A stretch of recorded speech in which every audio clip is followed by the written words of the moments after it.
Hey y'all, hey! Welcome back to my channel. I am Tamika Thompson and I am the owner and resume writer at Thompson Resume Writing Company. And for this video, I am going to be sharing 5 super simple, easy peasy resume tips for all of my managers out there. So if you are a customer service manager, a store manager, a restaurant manager, a team lead, anything at all in regards to management, or if your job title has the word manager in it, then this video is for you. Now, I work with a lot of managers, a lot of management level professionals, and it seems like, and I understand why, it seems like a lot of managers struggle with trying to figure out what goes on their resume. And as someone who is a manager, I completely get it. You have a lot of things that you're responsible for, that you manage. You have a lot on your plate. You're managing operations, you're managing team members, you're managing processes, you're managing relationships, sometimes even contracts, suppliers, whatever your metrics or your performance goals are.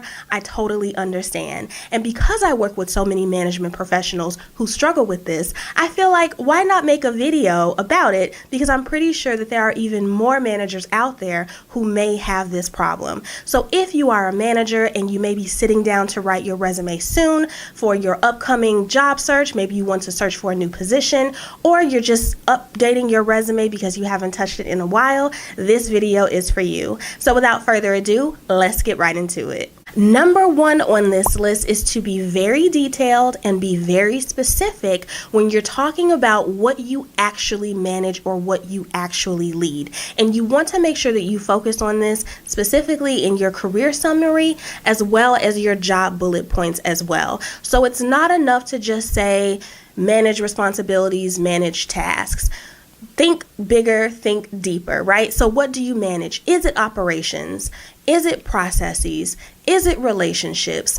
Is it a team? And if so, make sure that you are adding numbers to those statements. So say led a 15-person team or a regional department consisting of X team members. When you're talking about the processes that you manage, what types of processes are those as it relates to the business or in your area of expertise in the company? So is it onboarding processes? Like if you're in recruiting, if you're in marketing, is it campaign management processes? If you're in customer service, is it maybe the inbound call processes or the feedback processes, right? You get where I'm going with this?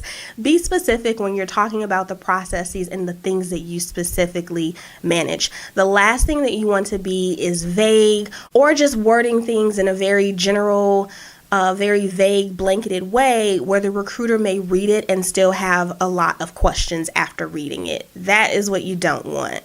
Do not assume that the recruiter is automatically going to know what you manage. So if you are a store manager, they can assume that you manage the store, but what does that mean, right? Does it mean that you, again, manage all of the cashiers? Are you opening the store on a daily basis? Are you taking, all of the inventory? Like, be specific when it comes down to what you manage. And if you need help trying to figure out exactly what you manage and maybe just kind of breaking it down, just open up a Microsoft Word document or a Microsoft OneNote page and just kind of type out the things that you actually manage. Start to add numbers to them or quantify them in any way you can.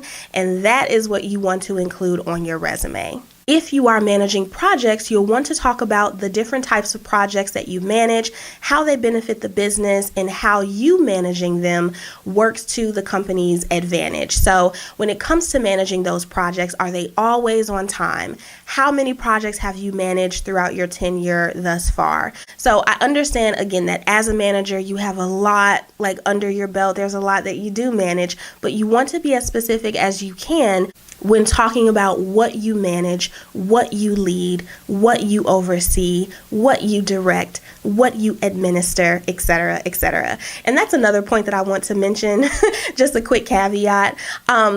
Try not to always say manage this, manage that, manage this, manage that in every single job bullet point. You don't want each of your job bullet points to start with the word manage. So make sure that you're using different terms, synonyms, etc. to show your leadership skills. Number 2 on this list is to brag about how you made things better or more efficient under your management or as a result of your leadership. So as a manager, I'm pretty sure there's a lot of things that you may have introduced or improved or optimized or overhauled, right? So maybe you came into the department or into your, area and you noticed that something in particular, could be revamped so that it was more efficient. Maybe it saved time, maybe it saved money, right? So talk about the outcome of your leadership. So as a result of you being a manager, how has that benefited the company or the department or the team?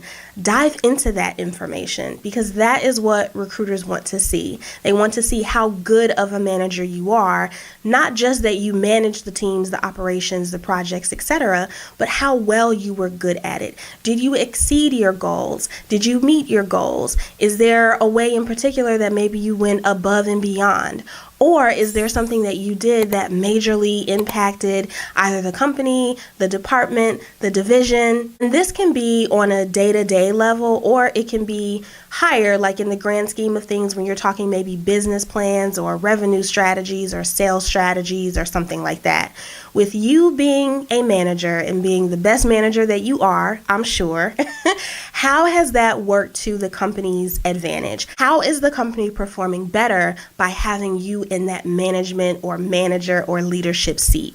Ask yourself those questions as you start to try to figure out how to communicate the different ways that you were more effective or more efficient in this role. Number 3 on this list is a little bit of a piggyback off of point number 2, and that is to not be ashamed to brag about the impact that your leadership has had on the company. So when I say impact in the grand scheme of things, I'm talking, did you introduce something major that was maybe a new revenue stream for the business? Did it lead to maybe saving 6 figures, 7 figures in extra savings? Did it bring in 6 or 7 figures, in terms of revenue and sales?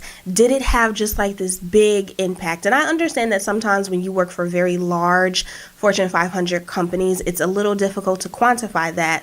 But to a certain extent, there are numbers that you should be able to pull that directly show how what you've done has made an impact. Using myself as an example, I am a marketing manager. So for me, every time I write my resume or I'm updating my resume and I'm, trying to figure out what to put in my job bullets, I'm always focusing on how I made a campaign better, how I increased an email open rate, or how I increased response rates, or how I drove sales in a new way in a particular channel, how I made something better. Aside from sales and revenue, because I know sometimes it can be difficult to tie a number directly to those things in particular, think about operations and processes and efficiency. So did you, save something X percent? Did you increase something X percent? Were there any new systems in place that, again, saved time or streamlined something or made something smoother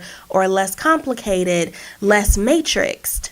Do not be shy about giving yourself the credit that you deserve. And I say this in majority of my videos because it really is true. I don't care what level or what role you are in the company. Sometimes people feel like, oh, I'm such a small fish in a big pond, and they feel like because they're not a CEO or a board member or a senior director that they're not making moves and that they don't have any value. That is not the case. If you need help trying to figure out your value, I encourage you to speak with whoever your manager is. Maybe you have a senior manager above you. Maybe there's another manager on your team. Maybe there are some systems that you can log into and maybe start comparing the difference between when you started and now that you're in the role and the work that you've been doing, and seeing whatever that gap is between it. Everyone has something that they bring to the table or that they have brought to the table. So do not feel like you are any different. Number 4 on this list is also a little bit of a piggyback off of number 2. And that is to not be shy to talk about how much money you have made the company if it is applicable. Now, this may be more so for my accounting professionals, marketing, sales, business development, etc. But I feel like regardless of whatever department you may be in, there is always an opportunity to increase revenue or increase sales, increase profits, no matter what. So if there is something that you have worked on, something you've implemented, a project that you have been a part of, something that you noticed that you rolled out and worked with maybe a cross-functional team to, implement and roll out, that generated new money, new revenue, profits, all of that good stuff, please list it on your resume. We all know that companies are obsessed with making money because it helps them stay in business. So if that is your specialty, if that is something that you are really good at doing, include that on your resume. But one thing to mention here is that if you are listing that on your resume, you also want to provide detail and information, very lightly of course, on how you did that. So by bringing in a new revenue stream or by identifying a new business opportunity that increased sales or whatever, what did you do to make that happen? So did you dig into new systems? Did you redesign the store? Did you revamp processes? Did you do any market research? Did you have to do any presentations to maybe senior leadership officials and above, right? So give a little bit of information on how you actually generated or produced that extra money. And last on this list is to talk about your leadership style and the impact of your leadership. So I understand that with being a manager, some managers do have team members that they have directly under them. So they have direct reports, regardless of whether it's a small team or a large team or it's just one person. If you did have someone under you or you had a team under you, talk about your leadership style, talk about your coaching, talk about mentoring, talk about professional development. How did you help maybe an entry-level employee develop new skills and garner new skills and grow in their professional performance to where they may be able to take your job after you depart? And also talk about the overall performance of your team. So we all know that teams are responsible for hitting a particular goal or a particular target every month or every quarter, annually, etc. So how did you coach or mentor or develop or manage your team in order to help the team achieve that goal? Talk about the different leadership styles that worked best for you. Talk about your coaching methods. Talk about how you actually manage this team to be so ridiculously amazing that it is meeting or exceeding expectations and standards and metrics and targets. Because if you're going into another role that is going to require you to manage a team, a recruiter is absolutely going to want to see that you have past or prior experience managing a team. And again, make sure that you are adding numbers here, you guys. Don't just say, let a marketing team, let a sales team, let a team of, customer service representatives, say and list the number. Is it 50? Is it 20? Is it 100 plus? Is it in the thousands? Are you managing 1,500 team members? If you're managing a region or a division or an entire department, right? Make sure that you are adding numbers and you are quantifying these statements on your resume. And I did record a video giving you all tips on how to add numbers to your resume to each and every last one of the statements listed in your job bullet section. So that's it, y'all. Those are 5 super easy resume tips for all of my managers out there. Again, I understand that you guys manage a lot. Again, I'm a manager too, so I get it. I too have a lot on my plate. And I know that when you're sitting down to write your resume, it's just well, dang, what do I put on here? Because I feel like I manage everything, and you more than likely do. But there are key items in particular that you definitely want to hone in on. In addition to the items listed, if there are any particular standout career highlights or job-related highlights that you want to specifically mention in your job bullets, do that as well. As managers, we have a lot of value, and it's important to make sure that that is communicated and reflected properly on your resume so that it is clear that you are the best bomb.com manager out there, and that any company will be lucky to have you on board managing anything and everything that they need done, whether it is operations operations, processes, teams, etc. I really hope that you found this video helpful. If so, go ahead and hit the thumbs up button down below. Go ahead and give me a like. If you have any questions in regards to writing a resume, if you are a manager that I did not answer in this video, go ahead and drop that question down in the comment box down below. If you do need assistance with your resume, I would be more than happy to help you. Feel free to email me directly at hello@thompsonresumes.com. You can also visit my website at www.thompsonresumes.com. If you are watching this video but you are not subscribed to my channel, go ahead and hit that subscribe button so that you can join my growing YouTube community. Also, feel free to subscribe to my email list. The link to do so is in the description box down below. Thank you guys again so much for watching, and I will see you all next time with another helpful video. Cheers to writing the best resume for all of the managers out there, y'all.